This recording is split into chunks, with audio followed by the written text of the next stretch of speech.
بسم اللہ الرحمن الرحیم ایاک نعبد و ایاک نستعین۔ میں آج اپنے ان سارے پاکستانیوں کا شکریہ ادا کرنا چاہتا ہوں کہ جو آج سڑکوں پہ نکلے، جنہوں نے مظاہرے کیے، پروٹیسٹ کیا، ایک الیکشن کمشنر کے ایک جانبدار فیصلے، ایک سازش کا حصہ بن کے، ایک مافیا کا حصہ بن کے اس نے جو فیصلہ کیا آج، اور جس کی وجہ سے میری قوم سڑکوں پہ نکلی، میں سب کا شکریہ ادا کرنا چاہتا ہوں۔ پہلے تو میں اپنی قوم کے سامنے یہ رکھنا چاہتا ہوں کہ یہ کیا فیصلہ ہے، یعنی یہ توشہ خانہ کیا چیز ہے؟ توشہ خانہ وہ ہے کہ جب ملک کا پرائم منسٹر، اس کے وزیر، اس کے آرمی چیف، ان کو جب پریزنٹس ملتے ہیں، جب وہ اقتدار میں ہوتے ہیں، جب ان کو تحفے ملتے ہیں، تو یہ جو سارے تحفے ہیں یہ جاتے ہیں توشہ خانہ کے اندر، ایک پورا ریکارڈ ادھر قائم کیا جاتا ہے۔ اس توشہ خانہ سے ایک قانون کے تحت آپ فیصلہ کر سکتے ہیں کہ میں ایک آدھی قیمت، ہمارے دور میں آدھی قیمت ہم دے کے ہم وہ خرید سکتے ہیں وہاں سے، سارا ریکارڈ اس کا ہے پڑا ہوا توشہ خانہ میں۔ تو یہ جو کیس اس نے کیا ہے، یہ جو کیس کے اوپر فیصلہ دیا ہے،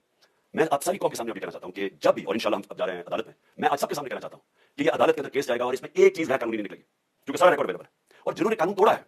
توشہ خانہ کا قانون کس نے توڑا ہے؟ آصف زرداری نے اور نواز شریف نے۔ کیسے توڑا ہے؟ انہوں نے 4 مہنگی مہنگی گاڑیاں اس توشہ خانہ سے نکالی۔ قانون یہ کہتا ہے کہ آپ گاڑیاں نہیں نکال سکتے، مجھے بھی ملی تھی، تو ان کے کیس تو سنے نہیں، ان کے 10 سال سے کیس پڑے ہوئے جو انہوں نے یہ گاڑیاں غیر قانونی طور پر نکالی تھی، اور وہ جو کہ سارے میرے وکیل نے آج قوم کے سامنے بتایا کہ سارا ریکارڈ